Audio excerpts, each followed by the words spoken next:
the button has been pushed. Right. It says that it's still offline. Let's take a look. Okay, in theory we should be live. In theory. Hold on, let me use a split view. There we go. This looks a little bit better.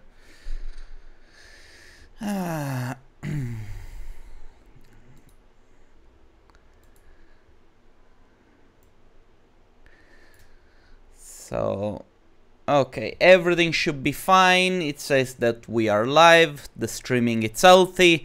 The connection seems stable. Now we'll just need to wait for people to tune in. Okay. Jared, first of all, thank you so much for being here. It really means a lot to me and to the D2 conference and to all the community that watches this video. So I really appreciate you taking the time, because I know you're very busy. Oh yeah, no, thank you, Fabio. Appreciate it. Okay. What's going on? Are people outside drinking? It's because of the nice weather? Mm-hmm. Yeah, probably. Are you guys very busy at the moment in the office? Oh yeah, yeah. Yeah, right above me. We got 10 guys who are cranking away right now. Well, I remember, I mean, since the very first times that we met in Vienna, we'll probably touch up a little bit on this. Yeah. It seems like you guys have been steadily growing also in what do you call it, in you're becoming more and more known in the industry, put it this way. Yeah, yeah, definitely. Yeah. I mean, we got into New York City, and I think that was where we kind of started to spider web out quite a bit. I think, as Stefan mentioned in the interview you guys had previously, you know, a lot of the work we do is confidential, unfortunately, but at least within the New York City market, we've really expanded through a lot of word of mouth. So it's been busy. I mean, when we came out of the recession, we had like a lot of kind of feast and famine, you know, a couple months where we were killing ourselves with work, and then, you know, a month where we go quiet and we start freaking out. And I think we're now at a place where it tends to be more on the feast side, so we're kind of hoping to keep it that way, but you know, you never know, you know. Yeah. Okay, by the way, there are already guys tuning in. Hi Chris, hi Federico. With Federico, we're gonna meet soon in Venice. He's a very nice guy, a very big blogger for what he, you know, everything that is related to architecture visualization in Italy. He has a very big blog. Mirce is also online. You probably met Mirce at the D2 the first time. I don't know if you remember him. Super fun guy. Okay, well, I guess we can start already with our chat. We have only 6 people. Federico says that there are 27 degrees in Italy, so probably We'll get there. no, 27 degrees in Italy. It's you know, it's not the Fahrenheit, it's the Celsius. So Oh, okay. it's summer weather. Okay, I see. In America, that's freezing. Yeah. Yeah. Okay, Jared, I just wanna start off a little bit with you. Let's talk a little bit about yourself, what you do. Give us a little bit of a context about yourself. Obviously, I know you because you were one of the guests at the D2 conference in 2014, I believe, Yep. right? Yes. Since then, a lot of things have changed. So, you know, tell us a little bit about yourself before we get into today's discussion. Sure. Yeah. Well, I mean, I guess just the background on me. I've always been interested in artistry from a young age. I was fortunate enough that my family got a computer in the early '90s and started tinkering around and spent, you know, a lot of time in my bedroom, you know, learning how to do you know, digital artistry. I started using Macromedia Flash, which, you know, later became Adobe Flash, and I always wanted to get into 2D illustration and animation. I remember my uncle back in the early '90s got me one of those free copies of 3ds Max, and I remember playing around on that, and I told myself I'm never going to do this because it was awful. It was so difficult to use, and anyways, I ended up finding Bryce 3D. It's like a consumer grade 3D program, and it was a lot more accessible. And so I kind of got into that and took it to its limits, and then finally decided I had to move on to 3ds Max and actually learn it. So that's kind of where it started for me. And I always really enjoyed looking through people's work at how people were able to produce photorealistic imagery. It was always what fascinated me the most. So I initially kind of had the goal of going into the film industry, special effects work, and that kind of thing. I went to college for game design, not with the intention of going into games, but using those skills to move me towards the film industry.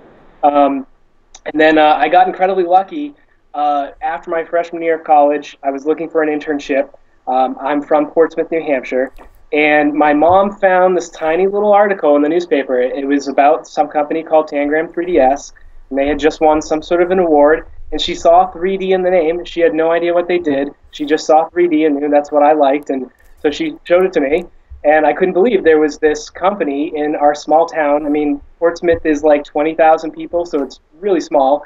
And surprisingly enough, this company was here, right, down the street from me. So I went there and I applied for an internship. Stefan is the owner, and he's this tall, imposing Austrian, kind of intimidating. But fortunately, he gave me the internship, and so I've been with Tangram for over 10 years. I think it's 11 years now. And so I moved from being the intern and worked my way up the ranks, and now I'm the director of the company. So as some people may have seen the interview you did with Stefan just recently, he kind of spoke about some of our history. We really struggled during the time of the recession, as I think everybody did. And fortunately, we were able to hold on. And coming out of the recession, we really expanded our services, expanded our skill sets, made a lot of great decisions with people we hired, and have built up a really strong team. And then combining that with having a lot of great clients and really building a lot of great relationships with our clients. And then I would say, another big turning point was, about 4 or 5 years ago, we really started to get into the New York City market, and it's such a large market. There's so much work there, and we've built a lot of great clients there. And so that's where the majority of the work is we do today. And we do work all around, but New York City is definitely the largest place that we have our client base. And so, yeah, we've just been really growing as a company, improving our skill sets. Let me interrupt you for a second, because you have touched on something that I know people are going to ask, and I think it's very interesting. First of all, New York, the city where the dreams come true, obviously. Sure. But you've been studying game design, okay? Right? So a lot of people ask us, in order to go into archivists, is it necessary to study architecture, or can you come from another background? Now that I have you here, tell me a little bit about your personal experience. Yeah, absolutely. I think I can be a testament to the fact that you don't necessarily need to have an architectural background. Certainly it helps, of course, but for me, I think I've been in the industry for, like I said, 10, 11 years. So all of my knowledge comes just through the work of working with architects and engineers and interior designers, and just having to be very receptive to everything that's coming at you. And, I think with every project that you do, you're always being asked to produce various details that maybe you don't quite understand. So there's a lot of research involved. And so, over time, you just learn a lot of these things. So it's an informal learning process. But I think one of the keys to at least our success at Tangram is the fact that we get people from lots of different industries. I think that there's great benefit to have people from all kinds of different backgrounds, because they all add to the knowledge base that we have. And it's very much a collaborative process. So you come up against something you're not really familiar with, you have a team of people that you can draw from, and ask questions. And so, so I don't necessarily think you need a background in architecture, but you certainly need to be inquisitive and be able to do a lot of research and be able to learn. You need to like it as well. Yeah, absolutely, yeah. And to what I was saying before too about, I think finding Tangram, finding architectural visualization was kind of an incredibly lucky situation for me, in that this was exactly the type of artistry that I've always been interested in, and it just kind of fell in my lap. I mean, architectural visualization outside the industry, anytime you talk to somebody who asks you what you do, it's unbelievable the look that you get when you say architectural visualization. People have no idea what you're talking about. It's very much a small industry that I don't think many people are aware of.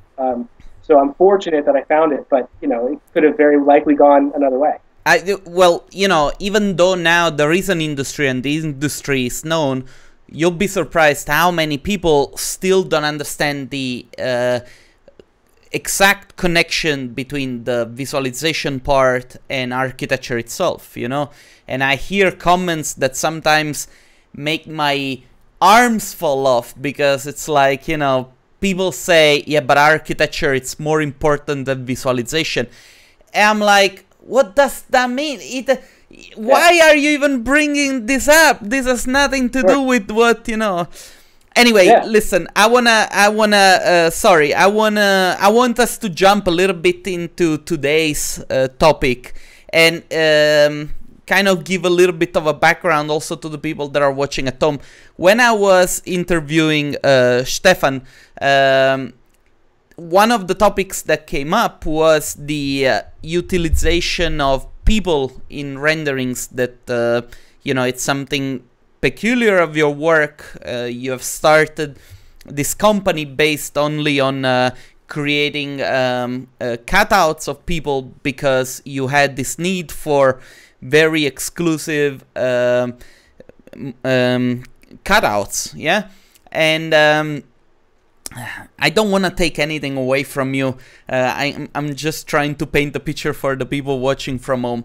But I want you to kind of give us a little bit of a, background, why you went into making this new company. How did you get started? How did this then become a company, and so on and so forth? Yeah.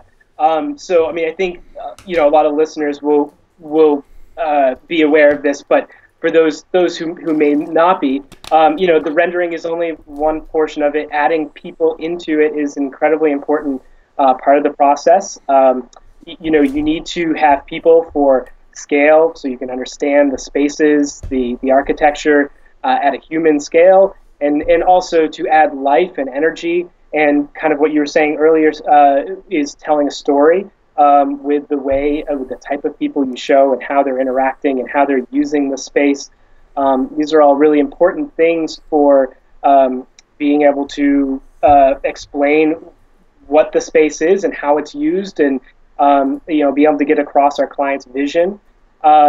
So the challenge though with people, and I think putting people in renderings is one of the easiest things to get wrong, and also maybe one of the most challenging parts to the post-production process. So one of the things about people is that we as humans were hardwired to notice body language and to notice expressions and look at how the people are interacting. And so it's really important that when you stage people in your renderings, that they look natural, like they feel like they're in the space using it properly, that when the people are together, they actually look like they're interacting, like they're actually talking. And to, I'd say, our clients, that seems pretty straightforward. The job of actually doing that, actually applying that to your imagery, is really time-consuming and really challenging. I think for the biggest reason it's such a challenge is that so you have a library of people. You have hundreds of cutout people, maybe thousands of cutout people in your library to choose from. But say, for example, you're producing a rendering of an office space. Maybe it's a conference room, for example. You have so many variables that you have to sort your people through to select what people can actually go into the space. By the time you go through all of the variables that are there, you're left with a very small group of people that you can actually use for the rendering. So, for example, say it's an office space, and say it's maybe a financial services, so people are dressed in suits and ties. So all the casually dressed people you have in your library are gone. All the people who look like they're going out onto the restaurant, nightlife people, those are gone. Lab coats, that's not going to work. So you whittle it down to just your business people. And then you say the conference room is like an interior conference room. There's no natural light. It's all artificially lit space. So now any people that you have who are in sunlight, who are photographed in sunlight, those people are all gone as well. So you whittled that out. Now say the client tells you that it's mostly middle-aged individuals. They don't want younger individuals in the space. So all of your younger individuals are gone. So now you've got this very small group of people. You have a large library of cutouts, but now you are reduced to a much smaller group that you can choose from. And you have the task of finding the people that are at the right angles to maybe sit in the seats that where you want to populate people. Maybe you want people looking like they're interacting, like they're talking. But again, you have this small group of people to choose from, and it can be very challenging to get the right people for it. And similarly, I mean, you think about, say, amphitheaters, like a large amphitheater space. I mean, those can be incredibly challenging. And so I think, for us with people, it's always been a challenge. You can never have enough people in your library. And one of the problems that we've had is that there aren't enough people that appear to be in conversation, that appear to be just simply like photos of people listening or people talking. Most of the stuff that's out there and stuff that's in our library are people on cell phones, using a tablet, typing, actively doing something. And so when you stage, a rendering, it can be very difficult to get people who are just simply looking like they're interacting in some way. And that was something that we found was kind of lacking. And the other issue that we've been coming against, especially since we do so much work in New York City, is diversity. I mean, there's certainly no shortage of white people cutouts. Like, there's unfortunately, the reality is there isn't great diversity out there. And those were like two of the big shortcomings that we were finding. So I think we decided to take on the endeavor of creating some of our own collections of people, specifically with those two thoughts involved, that we needed more diversity, and we also needed more interaction and more natural poses to allow us to better stage our images. So I think that's what we've really sought out to do with some of the catalogs that we've been creating, is just being able to kind of fill in those deficits that we were finding. And it's helped a lot. I mean, our renderings, so with most of the work we do, the people aren't necessarily the focal point of the renderings. A lot of the work that we're doing is for interior designers or architects, where the people are really more to create that mood and the vibe, but the architecture and the design is really what the focus is. So people are staged more into the mid-ground, background, not as much into the foreground.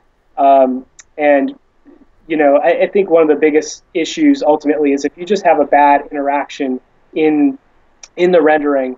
We've heard from our clients that they've gone into a meeting to present their design, and what happens is it's that one awkward interaction that their clients end up focusing on, and now they're not talking about the design, they're not talking about the architecture anymore. Now all they're talking about is that weird guy who looks like he's picking his nose, or whatever it might be. That ends up being the challenge. We've heard that from clients. So it's incredibly important that the people don't become the focus in certain circumstances, and not the focus for bad reasons. We want them to look natural and be immersed in the rendering, as opposed to something that sticks out. Yeah, hold on. Sorry if I interrupt you. I'm very lucky to have you now talking about this topic, because I've touched up on the idea of people talking, you know, to the guys from Brick Studio. I've talked about it also with I talked about it in the past also with the guys from Mir. You know, everybody seems to have their own studio, making their own pictures, their own cutouts to kind of fit the purpose of the design that they're working on. But I still believe that like the biggest mass of people working, producing renderings, they underestimate vastly the importance of like having good looking people inside.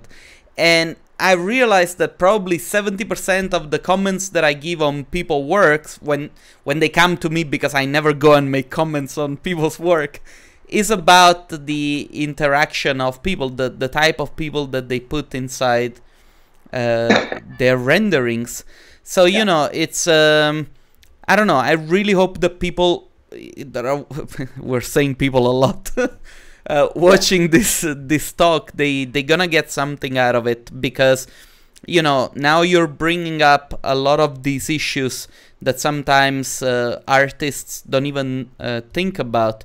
Many, you know, they decide simply to leave people out of the renderings. But sometimes I think that, you know, especially when you have projects which the key design feature is bringing people together, that you do need to have, you know, elements like people kind of telling a story, right? Yeah, sure. I mean, if you're talking about like, you know, an outdoor plaza space that is going to be used for, you know, public functions, the people might be the very most important thing in the entire image.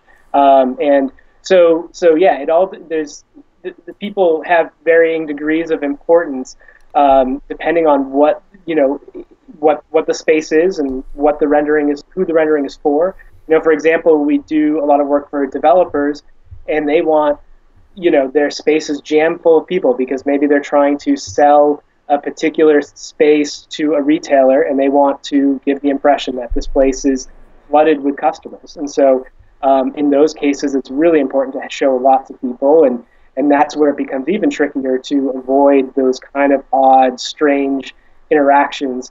And again, just to the fact that we as humans, we're so naturally drawn to other human beings. Yeah. It's what we kind of naturally, our eyes go to the people in the renderings first. And so if something looks off, you know, we have the ability to notice it pretty quickly. I mean, one thing I've thought about is just the fact that, you know, you could look at people maybe 100 yards away who are interacting, and from a great distance, you can observe whether or not the people are happy or in a fight. You can kind of gauge a sense of what they are from a great distance, and that's just shows how good we as humans are at noticing these interactions and understanding them. And so you apply that to renderings, and it becomes such an important feature.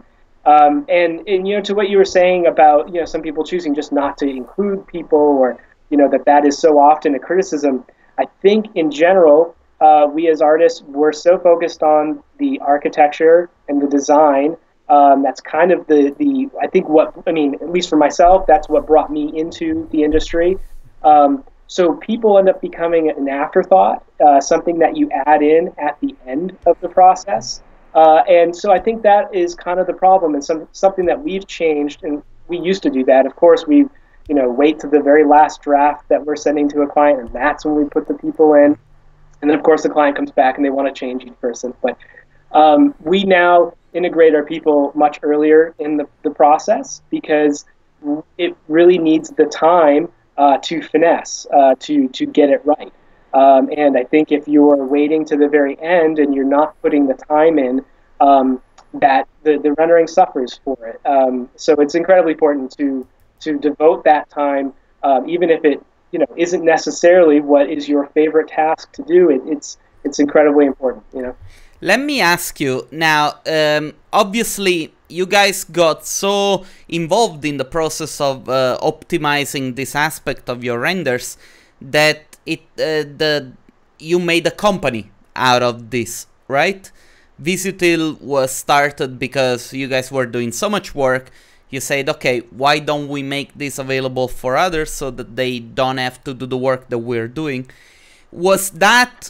Did that come out from the input that your clients were giving you, or did you decide to start this on your own? Mm-hmm. Well, I mean, so I guess I should say is that I'm technically not a member of the company, but I'm more of a consultant, providing my expertise and guidance. And this is something that Stefan, as well as a photographer who we work with, joined together to build this company. And so in terms of I think both Stefan and myself have talked for many years about the deficits that there are in the collections of people on the market.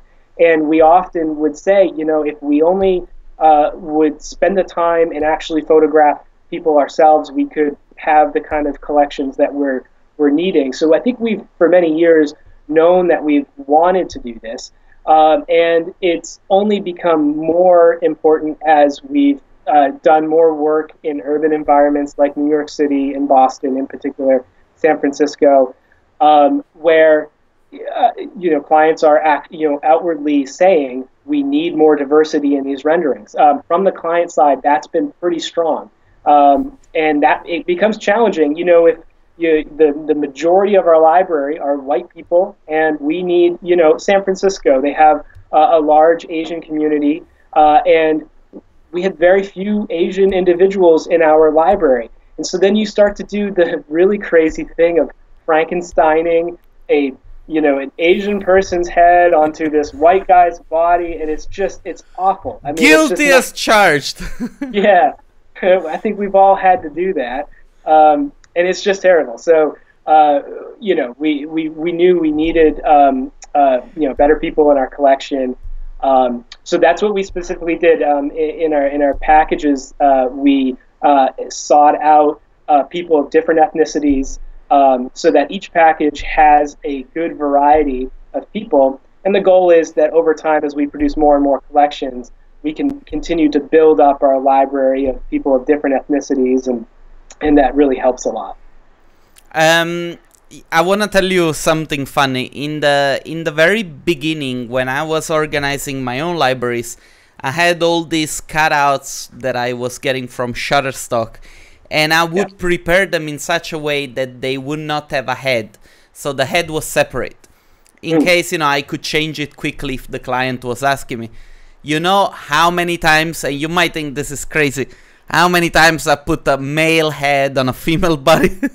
Oh, yeah. It just happens, you're doing it and you're refining the mask for like half an hour, you're zoomed in, and then you zoom out and you're like, oh man, she's wearing heels. yeah, exactly. Yep. Okay. Sorry. No, keep going.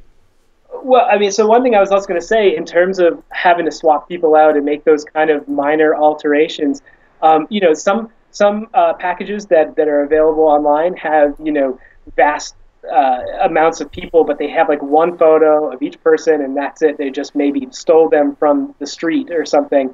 But there's other packages, as you know, that have a single actor photographed multiple angles and in all kinds of different directions.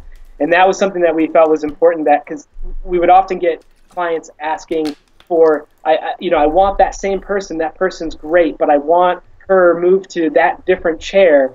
And now we're like, well, shoot, we don't have her in that angle, So that's another piece that we found to be important, that having a single person shot from multiple angles, multiple poses is super important for us. That's a very good point. I never really thought of that. What happens if somebody falls in love with a specific type of person, and then you're not able to reproduce that person in the other? There is a question from the somebody in the chat, Scott Benetto. By the way, guys, feel free to ask any questions at any time. From time to time, I'm going to interrupt Jared, and we are going to ask questions. So feel free to just drop me your questions, and I can pass them over to him. So the question is, I have a quick question. What do you think about 3D scan people? Do you plan to expand your library to 3D assets? Yep. Yep. Yeah. So we at Tangram 3ds we do use 3D scan people, and I think they are getting better and better.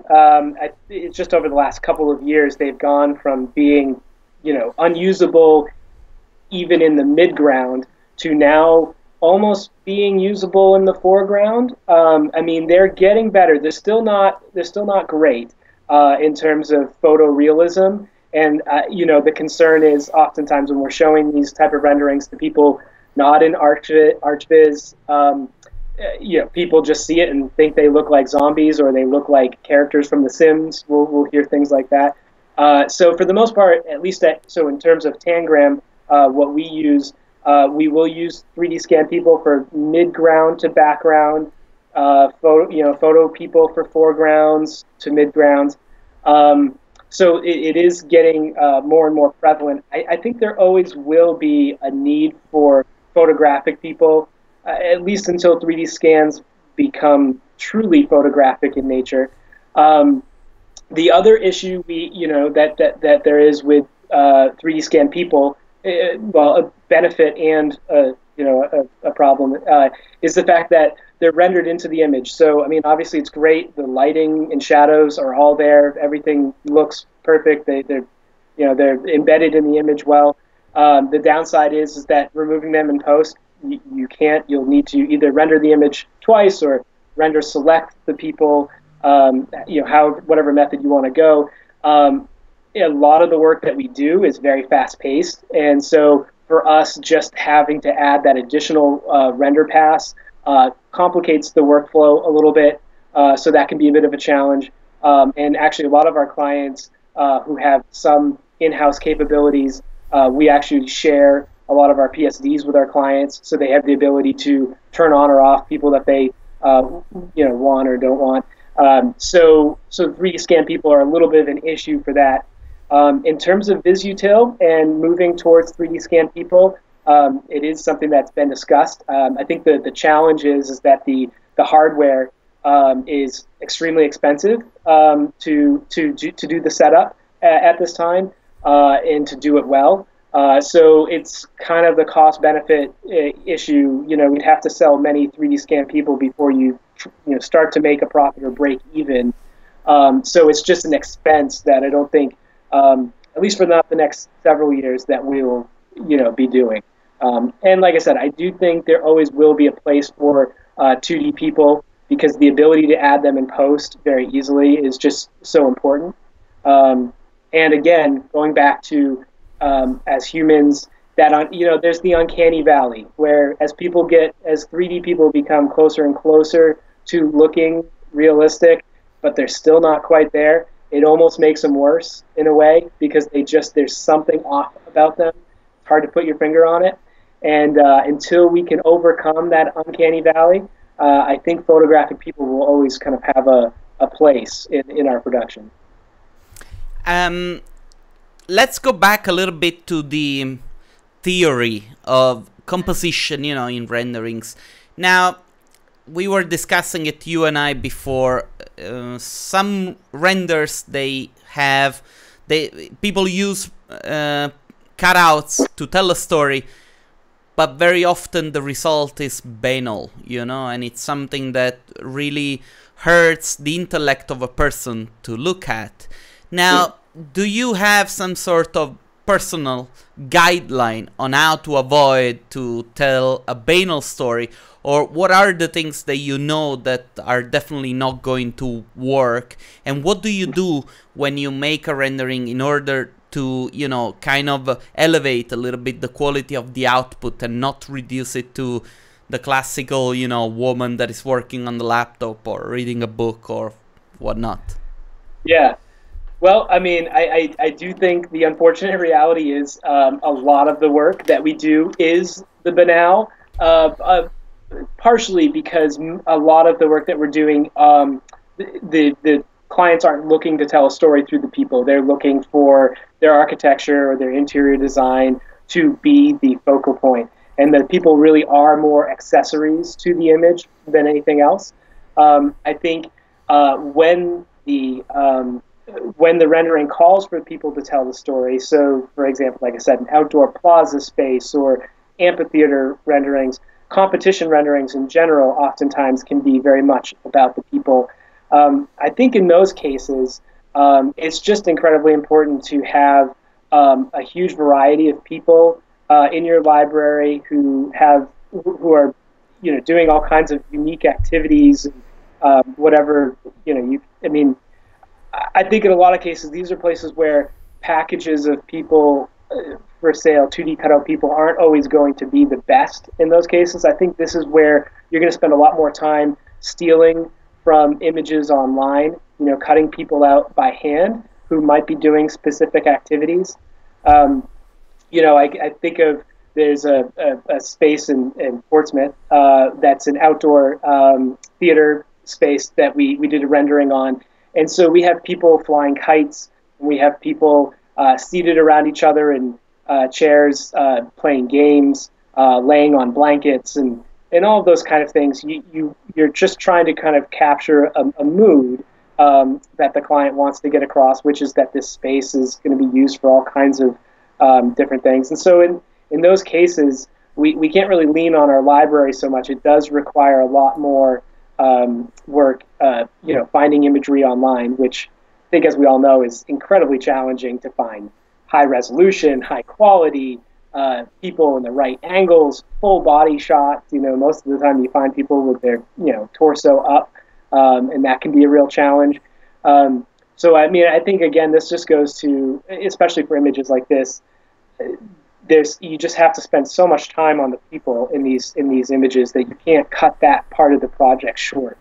But I would say that the majority of the work we do is for office spaces, for retail locations, things like that. So people aren't necessarily always the story that we're trying to tell in the imagery. So much of what we've done with the collections that we've been creating are to service that kind of side, to be able to stage imagery, but not necessarily tell a story per se. This is a little bit of a relief, because I find myself now, not anymore, or at least not that much, feeling very guilty for the way I was using people in my renders. But to certain extent, the client wants what the client wants. Yeah. I totally agree. Looking at the community and the renderings that are out there, the unbelievable work that people are producing, I think it's oftentimes not discussed or wanted to be talked about how much we have. The type of work that we have to do to pay the bills. It might not be the sexy imagery that we all want to put in our portfolio, but that is the repeat work that we all get, and it is what we are producing the vast majority of the time. And I don't think we necessarily need to feel guilty about that. I think that we can take our skills and expertise to something like that just as strongly, and the people need to fit the purpose of the rendering. And in the case of what I'm discussing here, the people are more of an accessory as opposed to the focal point. And so understanding the purpose of the rendering and how the client's going to use it in the end is incredibly important. And like I said, we all do it. We might not be putting these images in our portfolio and posting them online and being very proud of them necessarily, but I think that's how we all keep in business. And it also allows us to do all those much more interesting renderings. I think much of what people proudly show online are competition renderings or in-house renderings that they did for experimentation and for expanding their skills.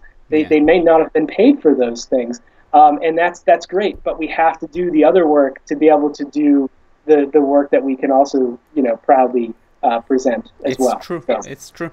There is a very good question from Federico. Which criteria do you use to sort out cutouts in your library? This I would be also very interested to know. Yeah. Well, I think it's just from, unfortunately, it's really just knowing our collections and the time that we've spent. We know the people that are in the various collections, so we have them sorted by, the companies that we've purchased them from, or our own collections now. And then, of course, we have various catalogs of people in the park or fitness people, and we have cross-reference folders and things like that. I think one thing we're going to start to look at is, we've been using Design Connected's tool for our 3D model library. So it has been something that's been on our agenda to try to find something similar in that nature that allows us to, essentially meta tag people and be able to, get us there. But I think for the most part, we really are just relying upon all of our own knowledge bases of, what collections have what people, and we become familiar with them in our heads. So. What about Visutil? Does Visutil come with like a catalog or something that can help newcomers to kind of get used to it? Yeah, so I mean, it comes with just a simple PDF for each package that you can open and quickly scan through. The people are sorted between flat lighting and sunlight, and they're broken up by model, by each actor, so that you as you scroll through, you say that guy doesn't work, scroll to the next, and just keep going through. So it's designed in a way to try to streamline it as much as possible, and that's really the method that we're going. And with the packages, we've done a couple business packages now, because that's where, at least at Tangram, we see the most amount of need. We've done casual people, we've done nightlife people, and then we are just come out with pharmaceutical, because we're getting, the pharmaceutical industry, there's a lot of work there. So we're going to keep on kind of rolling out these different categories as time goes on. Now, just as out of curiosity, how long does it take for a person to set up this kind of business? Because a lot of artists, they go into production and then they find themselves producing so many assets that maybe they want to sell them themselves as well. So how long does it take for somebody to put something like this into production? Sure. So I mean, obviously there was a lot of trial and error the first time that we rolled out the packages. So first time around, partnering up with our photographer, finding the actors. A lot of time goes into, in this case, sorting the actors, and working with them on the attire, which was very important. And then test shooting, figuring out how the process was going to go in the studio.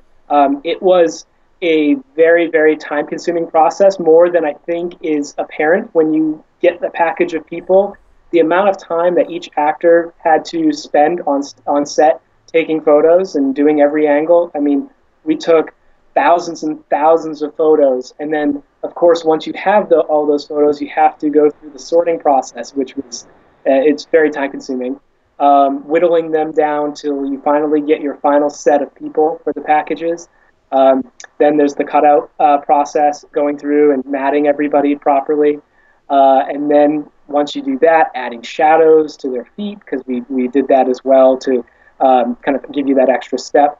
Once all the people were selected and matted, we stage several of them together into group shots, because we found that that's very helpful, that other companies have done, of kind of pre-assembling groups of 2 or 3 or 4 people together, so that, if you are doing a rendering of, say, a restaurant with like a dance floor or something, you can throw groups and groups of people on very quickly and very quickly stage rendering.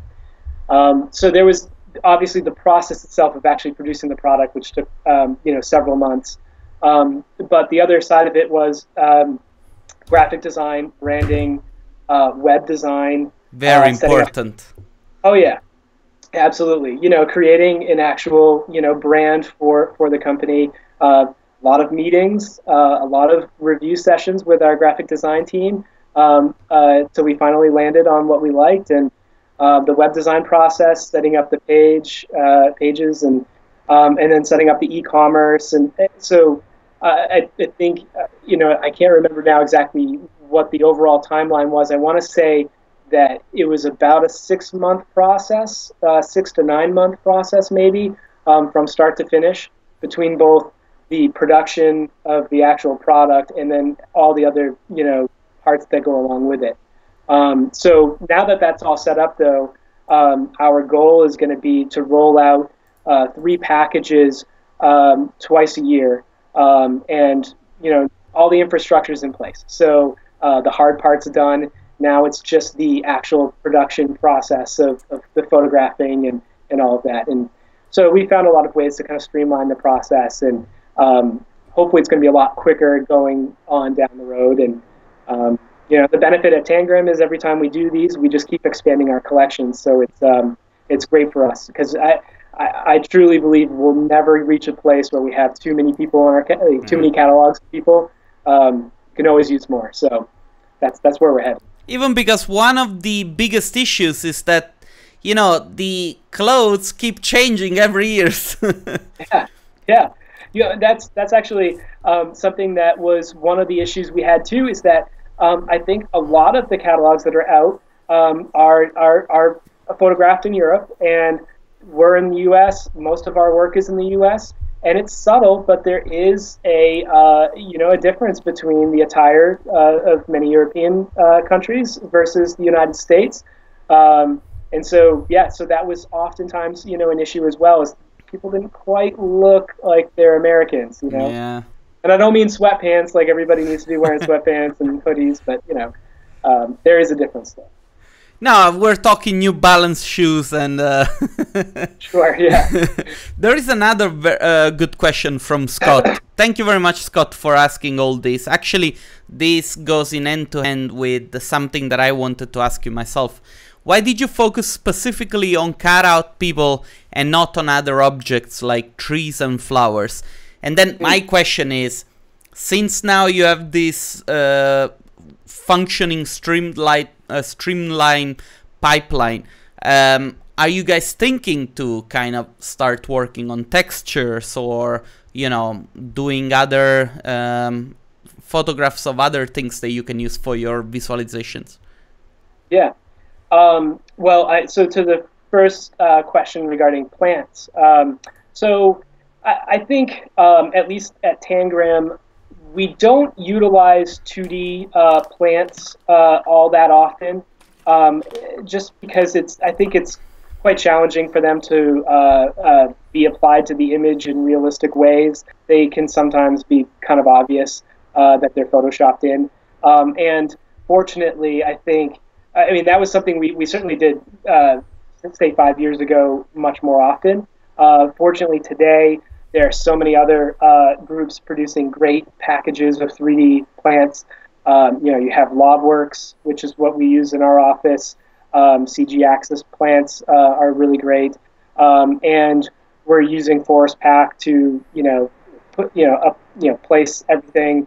And Forest Pack allows for these models to be placed in very organic ways with a lot of randomization, and really speeds up the process of that. So for us, we just use 3D landscaping much more than we do with 2D. I think the other reason that maybe VisUtil may not go that route of doing plant 2D cutouts is just it's incredibly challenging to do. Trees, for example, the matting process of trees can be pretty challenging. So it's an idea, but it's not. It's right now we're mainly just focused on filling in the deficits that we've been seeing with the 2D cutout people. That's been much more something, at least that when it comes to my consultation for VisUtil and explaining what we need at Tangram, it's kind of based on the work we do at Tangram, and we haven't really needed so much 2D plants and things like that. In terms of expanding services at VisUtil, it's certainly an option, something we've talked about. At this stage, what we're really trying to do, though, is produce more and more packages of 2D cutout people. and getting our brand recognition out there, getting people to know our name and look to us when new packages come out. And I think if we can start to build up more of a fan base, we may then start to look at expanding services. But yeah, I think at this time we're mainly just focused on the 2D people. Okay, well, I hope that answered the question, Scott. Guys, just as a reminder, if you have any questions, feel free to drop them here. I'm keeping an eye on the chat in case, and I'm gonna pass them to Jared. Jared, there was a question that I wanted to ask you. Now that we're moving towards VR, augmented reality, real time. Cutouts, it's a little bit of a problem to place into a real-time environment. And how do we connect the two things? Because I understand that we want to keep a certain quality for the visualization, but it seems to me necessary that we have to use 3D people in like augmented reality and so on and so forth, right? Yeah, I mean, absolutely, yeah. I mean, there's not going to be a place for 2D people when it comes to AR and VR. I do think, and this is something you had mentioned too in your conversation with Stefan the other day, is that there will always be a place for more traditional renderings, your 2D renderings. I think that AR and VR aren't wiping out traditional renderings. They're going to add to it because there's always going to be a purpose. I mean, when a new tower is going up somewhere and they're printing wall-size banners of renderings, that it's always going to be a 2D image. Our clients oftentimes are defaulting to renderings because it's easier to present, and they're not necessarily looking to walk around a space or present their designs in those ways. They're maybe looking to just have more of a discussion, and the image is there to supplement the conversation. I think those things will always be the case.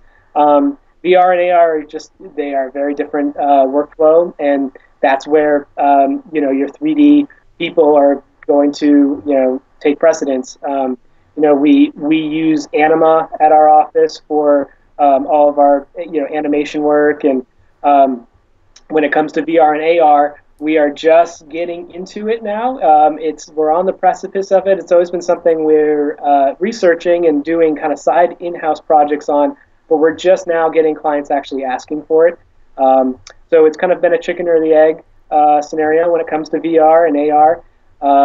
But yeah, certainly 3D people are going to have to be the way that you go when it comes to these ways of presenting. And yeah, I mean, so far with the VR and AR stuff that we've been doing, we haven't been doing the 3D people yet, oftentimes because the price tag is so high that, clients, see that line item of 3D animated people and they say, okay, let's go without people on that one. So we'll see as things go on and it develops. That will be where we're headed. And can you just clarify one of the things that you said before? You said that you work a little bit more as a consultant for Visutil. Yep. Yeah. So it's Stefan and our photographer have been the ones who have been leading the effort on Visutil, and so my role has been as somebody in the ArchViz industry. Giving guidance on the actors and the attire that we're after, the poses that we're after, and doing the sorting process. So they essentially I'm hired to work for them to be able to do some of the aspects that require a knowledge base of the industry to be able to do those aspects. So that's been my role for Visutil. There is another question. Motion blur on people. Yeah. Do clients ask for it? I don't know that clients. I mean, maybe well-informed clients ask for it. I don't know that that's motion blur is something that comes to people's mind unless you are an artist or a photographer. It's certainly something that we do. We'll do it for interior renderings. We'll do it for night renderings. I would say my thoughts on motion blur is that it should be done in circumstances where traditional photography would have motion blur. So interior renderings with long shutter speeds, dusk night renderings, and also, I mean, it's done to evoke a kind of a mood and a feeling. In some cases, it can create a kind of, we've done a lot of retail renderings where if we do that with a lot of people, it gives this kind of fast-paced motion to the image, which can look great. So yeah, there's a time and a place for it, and but I think, you know, thinking about that and thinking about things like depth of field and essentially artifacts of photography, I think it's always important to kind of think about how an actual real-life camera would photograph a space, not just simply use these things because we have them at our disposal. So that's kind of my thoughts on that. I think personally, my heart aches the most when clients ask for transparent people. Yeah, sure. I think it's even worse when they ask for like transparent furniture pieces or transparent walls, or like they want to see through the floor to the basement level, and it's this incredibly awkward. Some of those things can be pretty brutal. Yeah. But you know, I've learned from my partner Jason, and I don't know if he's listening, that eventually the best thing to do is to really ask a couple of times, because you know, clients very often don't know how to ask questions, and the things that they ask, they really don't make any sense, at least from for us, you know. So sure, yeah.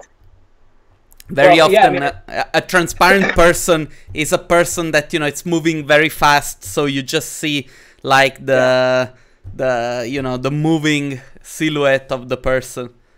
Yeah. I think something that's always important is to be careful to not always take clients' comments literally, because they might not have the vocabulary that they need. You know, I mean, I think us in the archviz industry, if we say words like contrast or saturation or transparency, we know we all kind of mean the same thing. We're on the same page, but oftentimes clients might use words incorrectly, and so you can kind of talk past each other. So yeah, it's definitely important to clarify these things, because it can cause some issues sometimes. Yeah.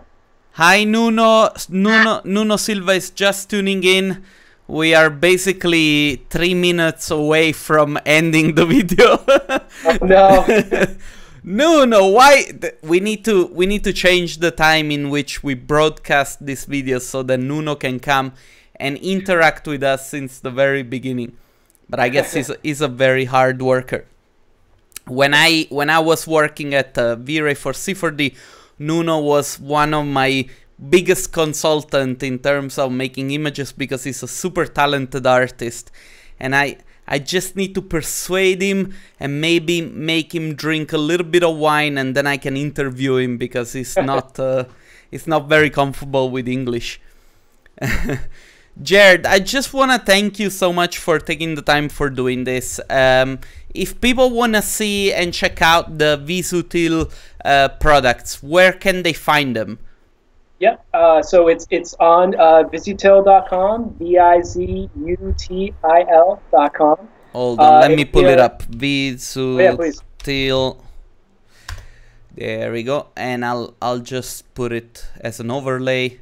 So yeah, sure. We'll cover our faces for a second. I don't think people will mind. So I'm just gonna put the gallery, because I remember we got the product sample from the D2 conference when you guys came to the conference. And by the way, this year you're going to be back. Yes, we are. I'm not gonna say anything. I don't want to spoil the surprise. But it's going to be fun, so I really look forward to having you. But are you coming also to Vienna? No, unfortunately I'm not, but Stefan and one of our other guys here at the office is going to be coming, so we will be having some representation there, and I'm going to try to twist Stefan's arm next year so that I can go. So, it's a shame, man, you know, it's no. I remember your talk, and I remember you being so young, And I was thinking to myself, God damn it, I hate my life. Oh, no. No. No, but I really look up to you and to the work that you guys have been able to do. And I'm very happy and very blessed that you have decided to come on my show. I really hope that people from home manage to get something out of it, because it's always very interesting to get a different perspective, especially from somebody that has focused so much on a specific aspect like you, you know, on the topic of people in archivists. Anyway, I don't want to steal any more of your time. I'm gonna stop the streaming. If people want to get in touch with you directly, can they do that? Yeah, absolutely. Either the contact info at visutil.com or tangram3ds.com, and we are also. I'm not sure if we're up yet, but CG Architect, we're going to be selling Visutil over CG Architect as well. So, few places to go. Good. I'm gonna later. You can give me all the links, and I'm gonna put them in the video description. Thank you very much. Thank you very much, guys, for watching this. I really appreciate your time. Jared, don't go anywhere. I'm gonna stop the streaming, and I'm gonna say goodbye to you in person. All guys, right, thanks, Fabio. My pleasure. Guys, see you next week.